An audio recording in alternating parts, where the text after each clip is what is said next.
Good morning students. मैं आज आप लोगों को class 10th similarity of triangles के बारे में पढ़ाने जा रहा हूं। मैं अपने पिछले वीडियो में दो ट्रायंगल्स या कोई भी दो ज्यामितीय आकृतियां किस कंडीशन में सिमिलर होते हैं और किस कंडीशन में वे कॉन्ग्रुएंट होते हैं समझाया था। यानी आप समझ चुके हैं कि कॉन्ग्रुएंस फिगर होने के लिए क्या क्राइटेरिया होनी चाहिए और किस फिगर को हम सिमिलर बोलते हैं और किसको कॉन्ग्रुएंट कहा जाता है।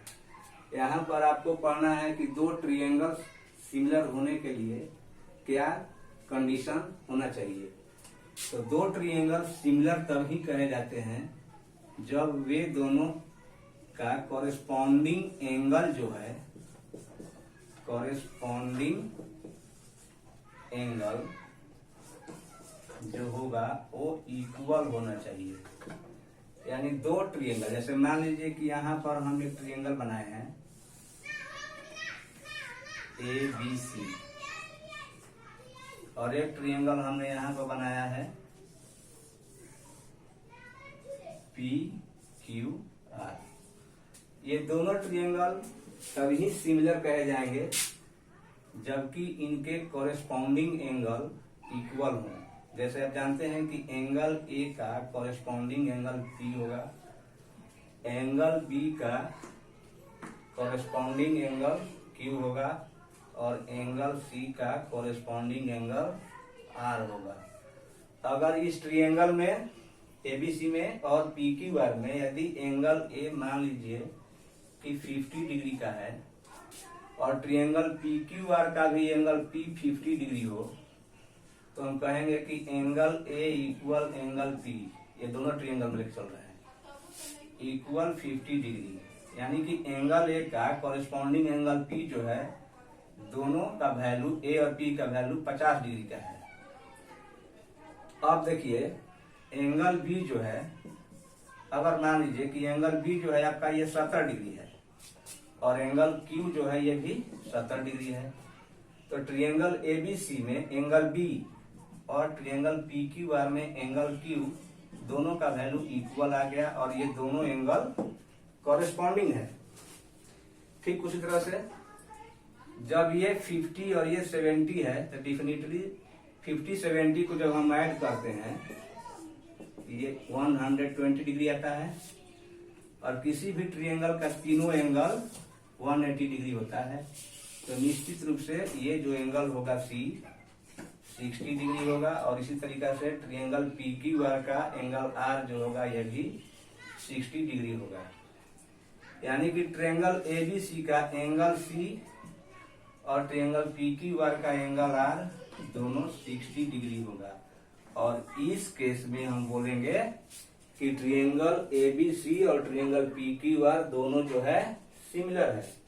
यानी कि दो ट्रायंगल सिमिलर होते हैं तो होने के लिए उनका कॉरेस्पॉन्डिंग एंगल इक्वल होना चाहिए और जब एक चीज और जान लीजिए कि जब उनका कॉरेस्पॉन्डिंग एंगल इक्वल होगा तो उनका कॉरेस्पॉन्डिंग साइड भी प्रोपोर्शनल होगा।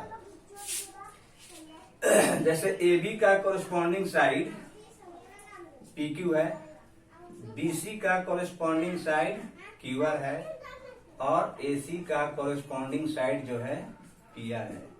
तो जब हम जानते हैं कि ये दोनों का कॉरेस्पॉन्डिंग एंगल जो है इक्वल है तो निश्चित रूप से इनका कॉरेस्पॉन्डिंग साइड भी प्रोपोर्शनल होगा। यानी दो सिमिलर ट्रायंगल्स के साइड का जो प्रोपोर्शन होता है वो भी हमेशा इक्वल आता है। जैसे देखिए यहाँ AB और PQ का इस ट्रायंगल का साइड AB और ट्रायंगल PQR का साइड PQ ये दोनों कॉरेस्पॉन्डिंग साइड है। तो AB और PQ का जो रेशियो आएगा अगर वो इक्वल आएगा BC साइड BC और साइड QR के इक्वल और AC का जो साइड AC का जो रेशियो होगा इस ट्रायंगल के साइड PR के रेशियो के बराबर होगा। यानी कि AB upon PQ, BC upon QR और AC अपॉन PR ये दोनों हम तीनों का जो प्रोपोर्शन होगा वो हमेशा इक्वल होगा। यानी कि दो ट्रायंगल सिमिलर होने के लिए दोनों चीज जरूरी है, उनका कॉरेस्पॉन्डिंग एंगल बराबर हो जाएगा और उनका कॉरेस्पॉन्डिंग साइड का प्रोपोर्शन जो होगा वो हमेशा इक्वल होगा। यानी यहाँ आप दो चीज सीख है कि ट्रायंगल सिमिलर कब होते हैं। अब इसको हम यहाँ पर लिख रहे हैं कि दो ट्रायंगल के सिमिलर होने की क्या स्थिति होती है।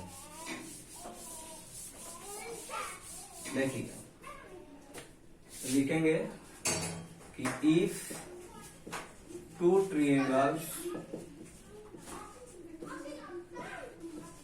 Are similar then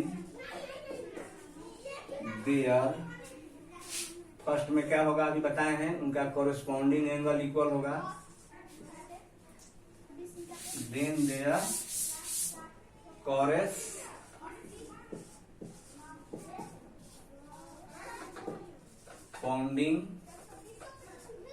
angles are equal. अब second, corresponding sides are proportional।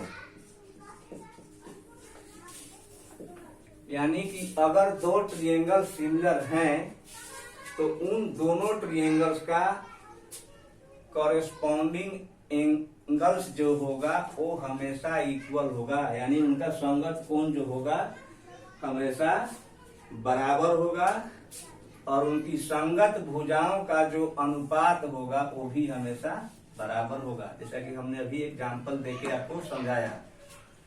अब आप समझ गए होंगे कि ट्रायंगल्स के सिमिलर होने की स्थिति में क्या होता है। थैंक्स।